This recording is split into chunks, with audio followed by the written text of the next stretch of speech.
comentaban como ya lo comentaban hace un momento, yo soy el licenciado Henry Efraín Vázquez Palmero, soy licenciado en enfermería, actualmente trabajo en la jurisdicción sanitaria número 2 aquí en el Istmo de Tehuantepec y el día de hoy voy a compartir con ustedes un tema que de los cuales me pidió el maestro Abel que platicara con ustedes, que es importante como todos los temas que abordamos aquí en estas pláticas que tenemos los días martes, días viernes o fines de semana, ¿no?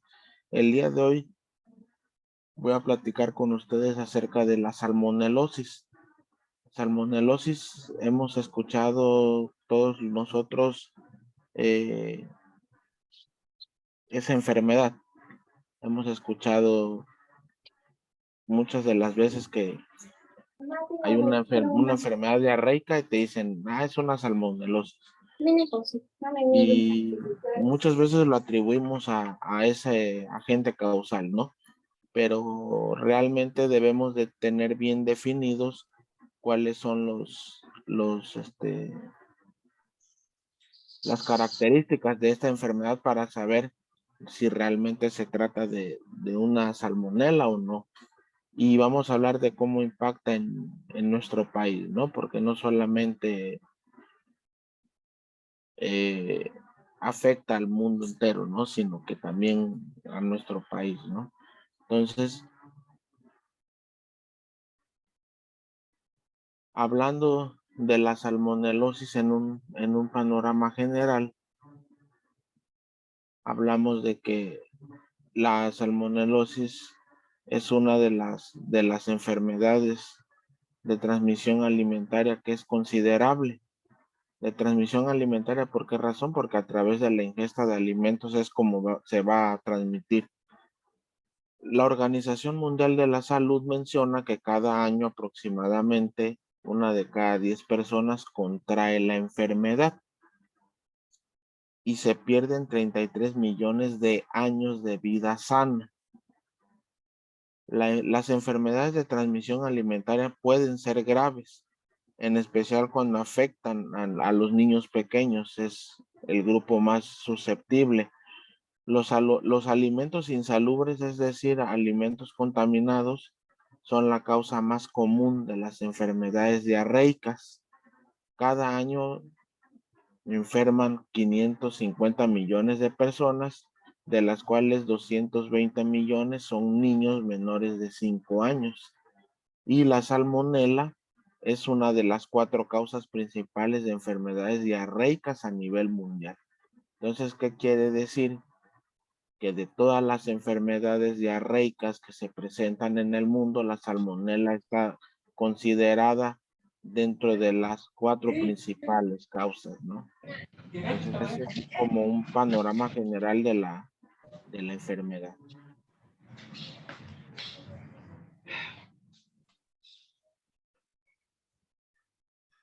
Como bien se los decía ahorita, es una de las 4 principales causas de enfermedad diarreica. Y bien, la mayoría de los casos de la salmonelosis son leves, algunas veces la enfermedad puede ser mortal. La gravedad de la enfermedad va a depender de factores propios del huésped y del serotipo de la salmonela, ¿vale? Entonces, la resistencia a los antimicrobianos es un problema de salud pública mundial. La salmonela es uno de los microorganismos entre los que ha aparecido algunos serotipos resistentes a los antimicrobianos que afectan a la cadena alimentaria. Y como medida de prevención contra la salmonela, se recomiendan prácticas básicas de higiene de alimentos, como su cocción completa. Estos son datos muy importantes, ¿no? Que se encuentra dentro de las 4 principales enfermedades diarreicas, que es una enfermedad leve, pero que se puede agravar de acuerdo a las características propias del huésped, dependiendo del serotipo de salmonela. La salmonela también puede ser resistente a los antimicrobianos, y la principal medida de prevención contra la salmonela es la práctica básica de la higiene de los alimentos, ¿no? Esos son los datos, los puntos claves de esta enfermedad. Y bien, si hablamos un poco de historia de esta enfermedad, la salmonelosis o la salmonela fue descubierta en el año de 1885 y recibió su nombre en honor a Daniel Elmer Salmon. Es quien fue un patólogo veterinario estadounidense y aunque su colega contemporáneo Theobald Smith, quien fue quien descubrió la bacteria, que la aisló en cerdos infectados de cólera, en honor a él es que se le llama así a la bacteria, a la bacteria causal, a la agente causal de la enfermedad. Hablar de la salmonela es hablar de una bacteria que es móvil, es un género de bacterias que pertenece a la familia de los enterobacterias, es decir, bacterias que viven en el intestino, formada por bacilos gram negativos, anaerobios facultativos, que es decir, que no necesitan de oxígeno o de aire para poder vivir, con flagelos, es decir, con cola para poder deslizarse de un lugar a otro, no formador de esporas, y emplean glucosa por poseer una enzima especializada, pero no lactosa, y no produce ureasa ni tiene metabolismo fermentativo. Entonces, desde el año de 1885 ya se hablaba de la salmonela.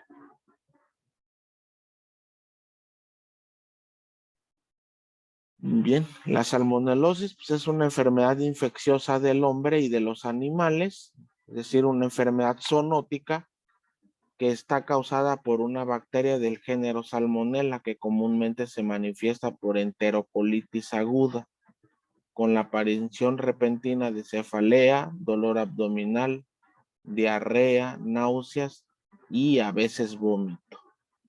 La salmonelosis es una de las enfermedades humanas zoonóticas transmitidas por alimentos más frecuentes e importantes desde el punto de vista económico. La deshidratación, especialmente en los lactantes y en los ancianos, puede ser grave. Casi siempre hay fiebre. Como se los comentaba en un principio, la salmonela suele ser más agresiva, más grave en lactantes y en adultos inmunocomprometidos. Ellos son las personas en las que hay más susceptibilidad a poder complicarse, se pueda complicar la enfermedad. La infección puede comenzar o puede iniciar como una enterocolitis aguda y evolucionar a una septicemia o una infección focal. Es decir, pasar de un simple cuadro diarreico a una infección en el torrente sanguíneo. Ocasionalmente el agente infeccioso puede localizarse en cualquier tejido del cuerpo. Puede formar abscesos, causar artritis séptica, colecistitis, endocarditis, meningitis, pericarditis, neumonía, pioderma, que es la presencia de lesiones purulentas en la piel, o incluso una pielonefritis. Esto es cuando ya la bacteria invade alguna otra zona, alguna otra parte del organismo. Rara vez es mortal. excepto en los niños de muy corta edad, lo que les comentaba, las personas de edad muy avanzada y los individuos debilitados o inmunodeprimidos. Sin embargo, la morbilidad y los costos derivados de la salmonelosis pueden ser altos. Entonces, ya tenemos un dato, otro dato ahí a considerar, ¿no? Niños, tener mucho cuidado en niños, Entonces me quedo así, le digo, no, yo quería ver si tú. adultos de edad avanzada y individuos con inmunodeprimidos o inmunocomprometidos. Y bien, el agente causal de la salmonelosis, pues es la salmonela. Ya lo habíamos comentado ahorita que es una bacteria móvil, es en un género de bacterias que pertenece a la familia de las enterobacterias formada por bacilos gram negativos, anaerobios facultativos, con flagelos perítricos y no formador de esporas, emplean glucosa por poseer enzima especializada, pero no lactosa, y no producen ureasa ni tienen metabolismo fermentativo, es lo que les comentaba ahorita, ¿no? Pero sí, se los vuelvo a repetir aquí para que tengan ustedes el conocimiento no se les olvide las características del agente causal de la salmonela, de la salmonelosis, que es la salmonela. La distribución de esta enfermedad pues, es mundial. Se notifica con frecuencia mucho mayor en América del Norte y Europa. ¿Por qué razón? Porque cuentan con mejores sistemas de notificación. La salmonelosis se clasifica como una enfermedad de origen alimentario porque los alimentos contaminados, principalmente los de origen animal, constituyen el modo predominante de transmisión. La tasa más alta de incidencia de la infección se observa en los lactantes y en los niños de corta edad. Desde el punto de vista epidemiológico, la gastroenteritis por salmonela puede presentarse en pequeños brotes en la población general. Entre un 60 y 80% de todos los casos son esporádicos. Entonces, ese es un panorama mundial, ¿no? O sea, que afecta con mucho más frecuencia América del Norte y Europa. Pero ¿de qué forma afecta se va a ver afectada nuestro país? Y aquí les muestro una gráfica, ¿no? Del número de casos del año 2010 al año 2021, cómo fue el comportamiento de la enfermedad, la incidencia, es decir, el número de casos nuevos de la enfermedad. Y si se dan cuenta, el mayor número de casos se vio en el año 2012. Es con un número de casos mayor en el año 2012 y una incidencia más elevada, ¿no? de casos. Y el menor número de casos se vio en el año 2021. Es decir, el porcentaje de casos en donde se presentó una tendencia es en el año 2019, que es en donde ya hubo una tendencia del 13.24%, ¿no? Hablando estadísticamente. Entonces, el número de casos en el 2021 ya disminuyó, ya fue menos. Y los estados con más afectación fueron el estado de Chiapas, el estado de Veracruz, Tabasco, Durango, Puebla y Coahuila, que fueron los estados con mayor incidencia, es decir, con el mayor número de casos.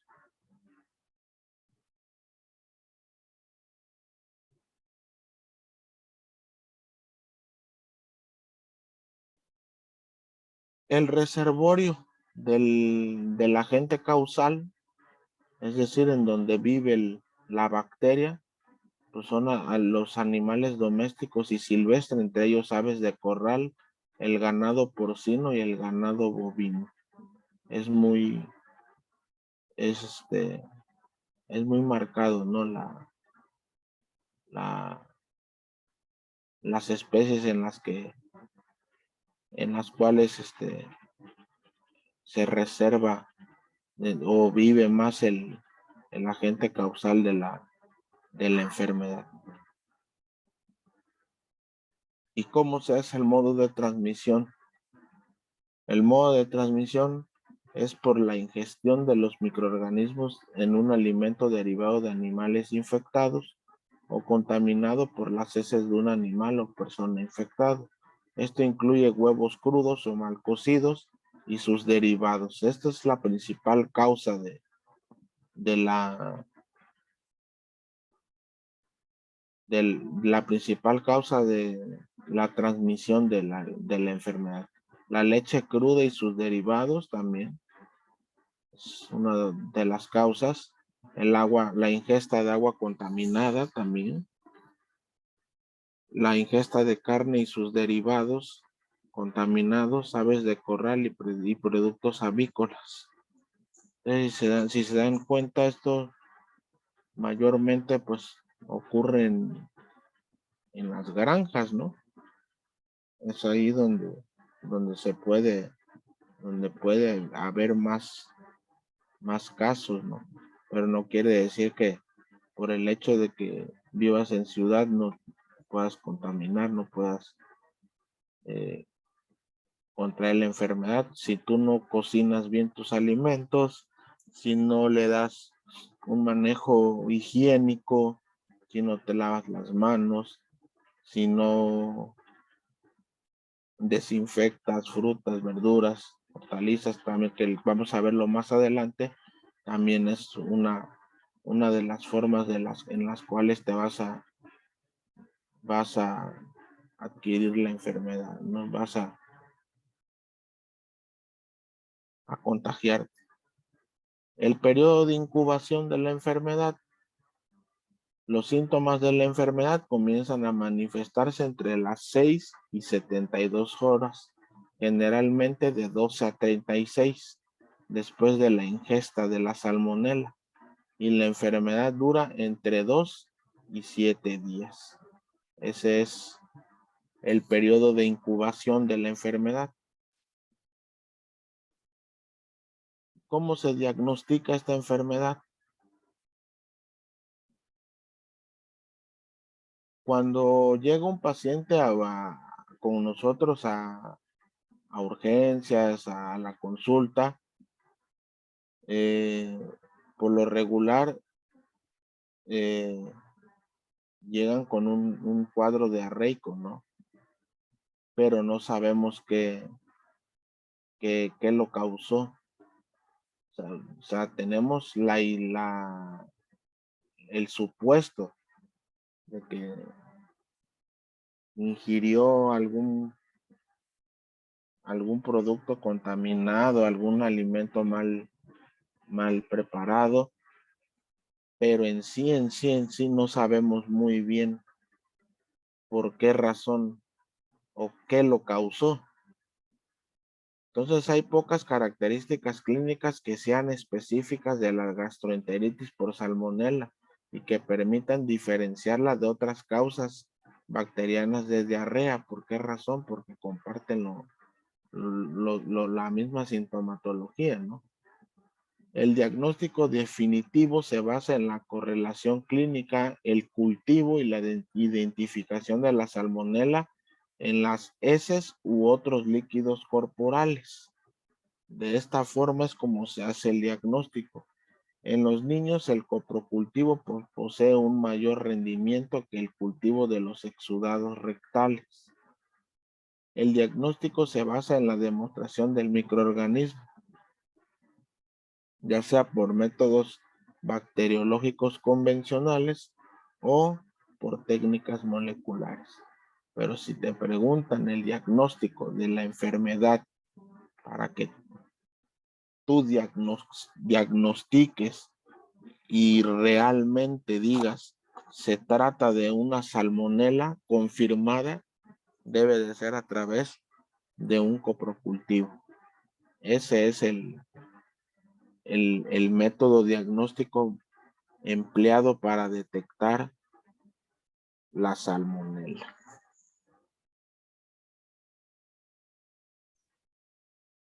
Y bien, ¿cuál es el tratamiento de la enfermedad? Lo más importante, la reposición hidroelectrolítica. ¿Por qué razón? Porque causa mucha diarrea, ¿no? Causa diarrea, y al causar diarrea y fiebre, pues ¿qué es lo que sucede? Perdemos líquidos y perdemos electrolitos, ¿no? Entonces, por esa razón, lo principal que se debe de hacer es la ingesta de vida suero oral o electrolitos orales. Esa es la principal. También se puede hacer uso de antieméticos, es decir, medicamentos para el vómito, porque puede presentarse vómito, como lo mencioné al principio. Se pueden utilizar antidiarreicos también, analgésicos también, pueden ser utilizados. ¿Por qué razón? Por la cefalea, el malestar que causa. Entonces, estas son los principales, el principal, se podría decir el tratamiento inicial. Ya cuando sabemos que se trata de una salmonelosis y que empieza a querer complicarse, ya vamos con un esquema de tratamiento antibiótico. Ya ya para esta alternativa que tomamos de tratamiento, podemos iniciar con ampicilina, ya sea 50 a 100 miligramos por kilogramo por día, de 5 a 7 días, que es lo que dura la enfermedad, ¿no? Como lo mencionábamos ahorita en el periodo de incubación. El ciprofloxacino, 500 miligramos cada 12 horas, vía oral, de 3 a 5 días. El trimetoprim con sulfamethoxazol también se puede utilizar como tratamiento es de los principales tratamientos de elección para la salmonelosis. En este esquema se utilizan 10 miligramos de trimetoprim más 50 de sulfamethoxazol por kilogramo por día durante 14 días. Aquí sí es más largo el tratamiento. Y ya cuando se trata de un cuadro, ya cuando el paciente requiere hidratación parenteral, ya se utiliza la cefotaxima. Se utiliza de 100 a 200 miligramos por kilogramo por día, intravenosos, en 3 o 4 dosis. Y ceftriaxona de 50 a 75 miligramos por kilogramo por día, intravenoso. Esa sería una dosis de 3 a 5 días. Este esquema de tratamiento antibiótico, como se lo repito, ya es cuando ya empiezan las complicaciones por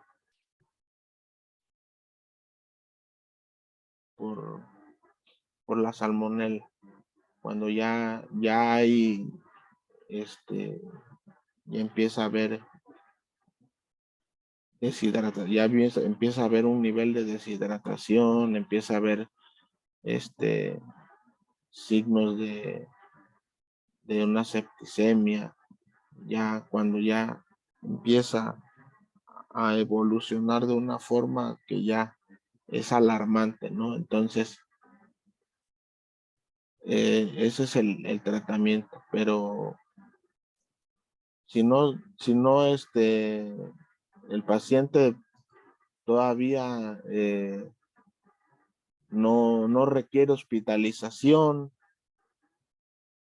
puedes darle manejo ambulatorio en domicilio, pues se puede utilizar el tratamiento inicial como se los mostré en la lámina anterior, y muchos de ellos con ciprofloxacino o con el trimestoprim con sulfa empiezan a presentar una evolución. Entonces, es de las principales, el principal esquema de el principal esquema de antibióticos para el tratamiento de esta enfermedad. Hasta acá no sé si hay alguna duda, alguna pregunta, o si hay algo que quieran agregar. Vamos bien, ya no se han aburrido.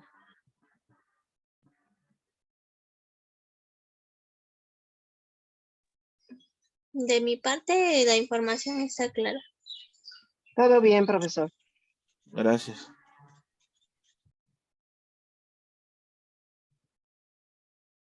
Bueno, esto es hablando del tratamiento. Ahora, algo muy importante, ¿no? Como ante todas enfermedades, la prevención. En enfermedades que nosotros podemos prevenir. La prevención exige medidas de control en todas las etapas de la cadena alimentaria, desde la producción agrícola hasta la elaboración, fabricación y preparación de alimentos, tanto en establecimientos comerciales como en los hogares. Las medidas de prevención en relación con salmonela en el hogar son similares a las adaptadas contra otras enfermedades bacterianas de transmisión alimentaria.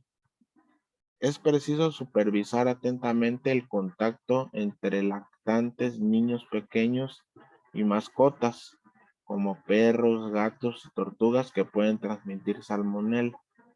Eso es también muy importante, ¿no? La manipulación de las mascotas. Y la Organización Mundial de la Salud nos da una serie de recomendaciones para el público y los viajeros. Estas recomendaciones van a permitir viajar con seguridad. Es asegurarse de que los alimentos estén debidamente cocinados y aún calientes al servirlos. Hay que evitar la leche cruda y los productos elaborados con leche cruda. Hay que beber leche pasteurizada o hervida. Eso es un dato muy importante. Evite consumir hielo a menos que esté hecho con agua potable. Esto también es otro de los puntos que recomienda la Organización Mundial de la Salud. Si el agua es de salubridad dudosa, es decir, de dudosa procedencia, pues, se debe de hervir, o si no fuera posible, purifíquela con un desinfectante fiable de liberación lenta, habitualmente pues, disponible en farmacias, ¿no?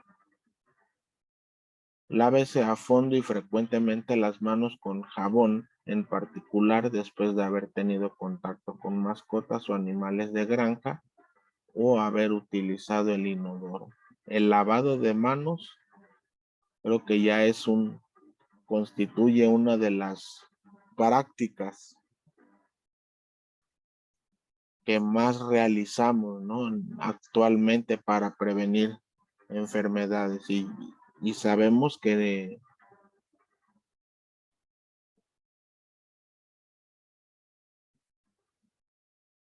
que no nada más se previene la salmonelosis con un buen lavado de manos, ¿no?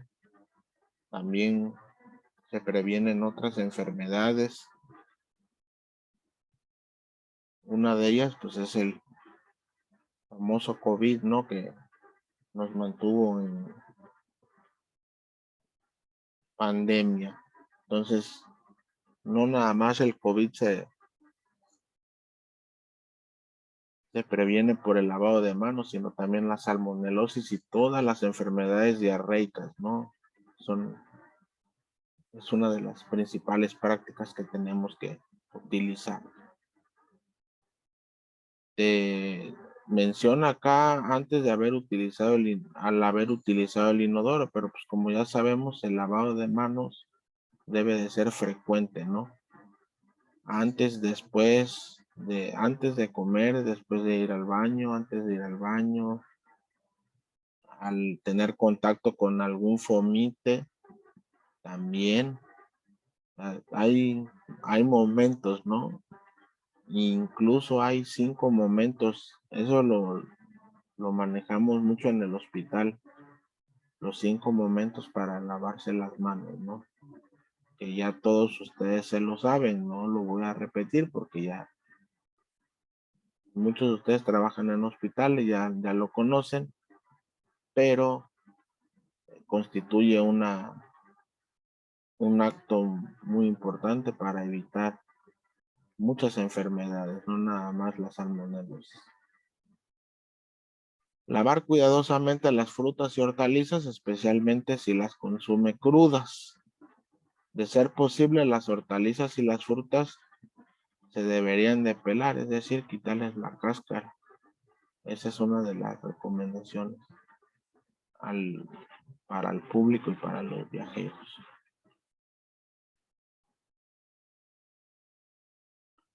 También la Organización Mundial de la Salud nos da 5 claves para cultivar frutas y hortalizas más seguras.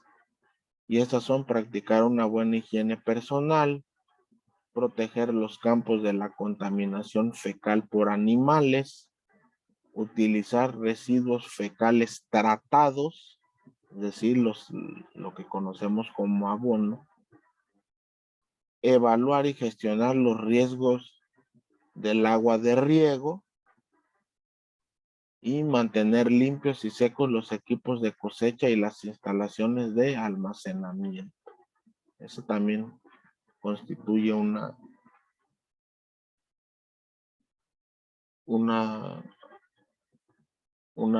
práctica, ¿no? Una clave para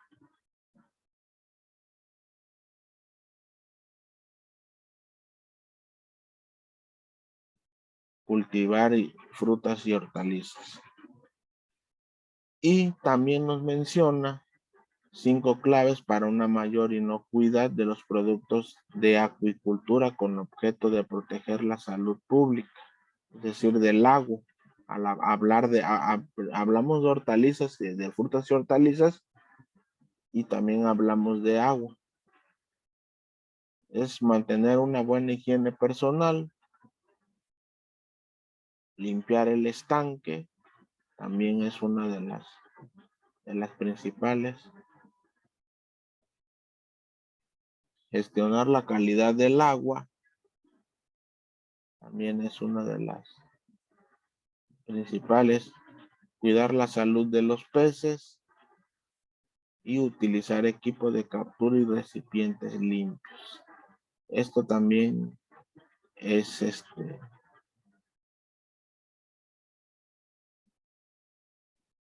constituye una de las claves. Y bien, si se dan cuenta, el tema no es muy largo. Realmente no, el tema de salmonelosis no es un tema muy largo, es un tema corto. Traté de hacerlo lo más resumido posible. Me hubiera gustado tardar más, ¿no?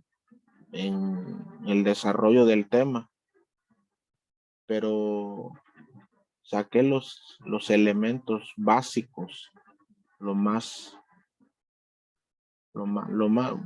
todo lo que se mencionó, pues es lo más importante, ¿no? Hablando de la patología. Entonces, no sé si me gustaría escucharlos, me gustaría que hubo poca participación. Pensé que iba a haber más. Sí me gustaría que de los participantes, algunos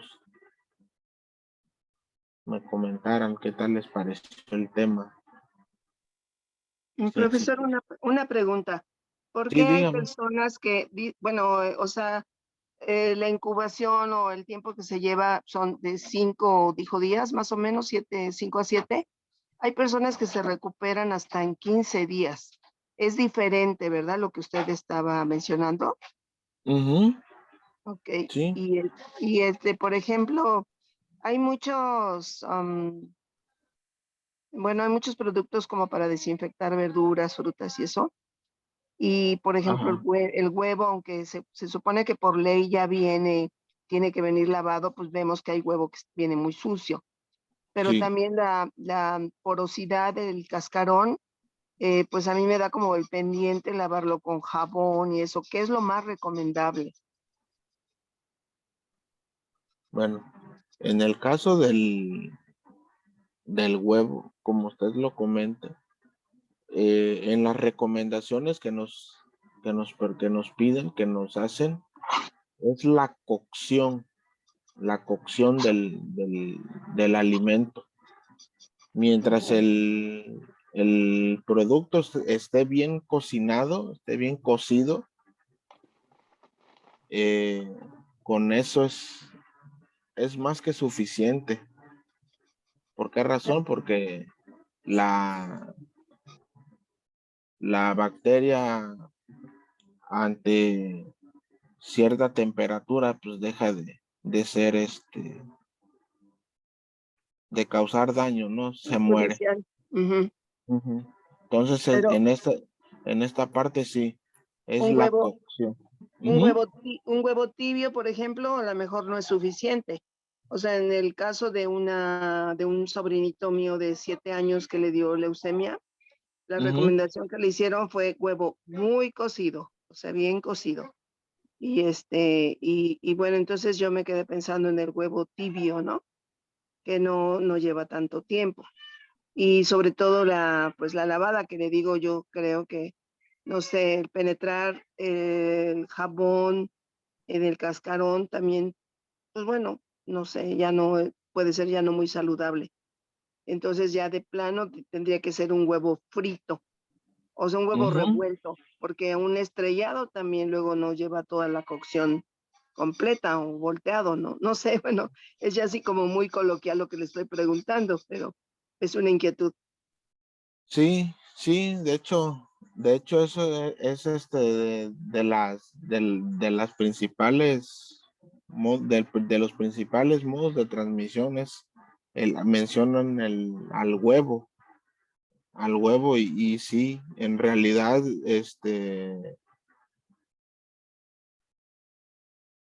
es difícil esa parte, ¿no? Que comenta usted del lavado del cascarón, incluso un huevo tibio. Pues sí, no está sometido a altas temperaturas, ¿no? No, pero sí debe de ser bien cocido, debe de tener una buena cocción el alimento, ¿no? Para que de esta manera la bacteria no resista la temperatura y pues pueda inactivarse, pueda morirse. Ok, entonces una persona que padece salmonelosis, el tiempo de que puede tardar más días que otros en recuperarse es por su sistema inmunológico. Todo tiene que ver con el comportamiento del sistema inmune del paciente, del usuario, y más si es inmunodeprimido De acuerdo, muchas gracias. a usted. Una pregunta, ¿es cierto que igual al consumir, por ejemplo, el omeprazol tiende ahora sí que como abrirle el paso a la bacteria? Omeprazol. El omeprazol, al utilizarlo, pero sería utilizarlo como tratamiento. Ajá, es que había visto un comentario de que cuando consumen el paracetamol, pues como que baja la acidez y al momento de que entra la bacteria es como si le abriera el paso para infectar. No sé si sea Pero ¿habla cierto. usted de paracetamol o de omeprazol? ¿De cuál me está hablando? Omeprazol, Omeprazol. ajá, es Pues una duda mire, que la bibliografía no maneja, en el tratamiento no maneja antiulcerosos. No maneja antiulcerosos. Sería cuestión de checar esa parte, ¿no? Pero sí, no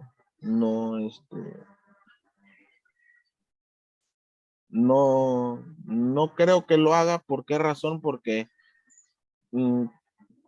he visto casos o pacientes que han sido tratados en este caso de gastroenteritis, no precisamente confirmada salmonela, pero han utilizado el ciprofloxacino junto con el omeprazol por ¿cómo se llama? Por la acidez que esto provoca, el grado de irritación que provoca. Entonces, en este sentido, los pacientes pues han reaccionado bien, ¿no? No se ha visto alguna complicación de otro tipo. Entonces, bien. Sí. no sé si haya yo respondido tu duda. No, sí, muchas gracias.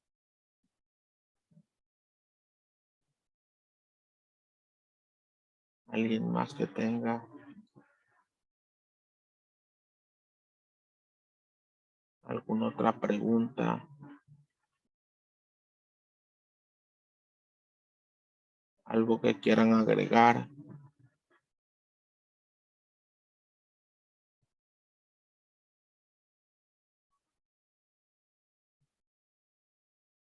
Para que no se queden con las dudas.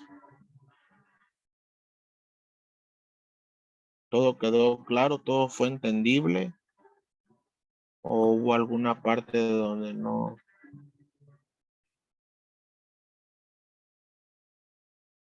Sandra Alonso, gracias, todo bien, profesor. Gracias, Sandra.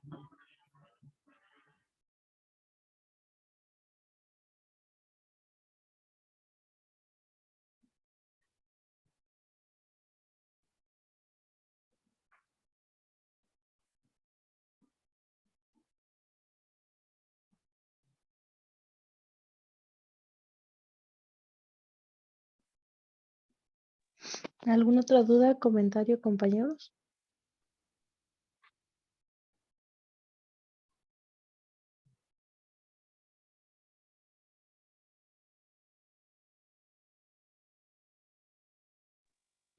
Bueno, creo que sería todo entonces. Muchas gracias, profesor, por el curso de esta tarde. Gracias a los participantes. Y ahí les pongo una ilustración, ¿no? De un alto a todas esas Ahora, enfermedades. el mensaje con el número que aparece en pantalla. Sí, se subirá la clase grabada. Se enviará el link al grupo que tenemos por cualquier duda que tengan. Sí, igual de la misma forma, si en algún momento necesitan que les comparta la presentación, también lo puedo hacer, ¿eh? No hay ningún problema. Nada más que me comenten. O no sé si en qué grupo, en cuál de los grupos, si los que hacen capacitación los martes o cómo. Ya nada más me dicen, o alguien que quiera, pues se lo comparto de manera personal igual, ¿no? Porque no todos los que estén en el grupo se conectaron. Muchas gracias, profesor.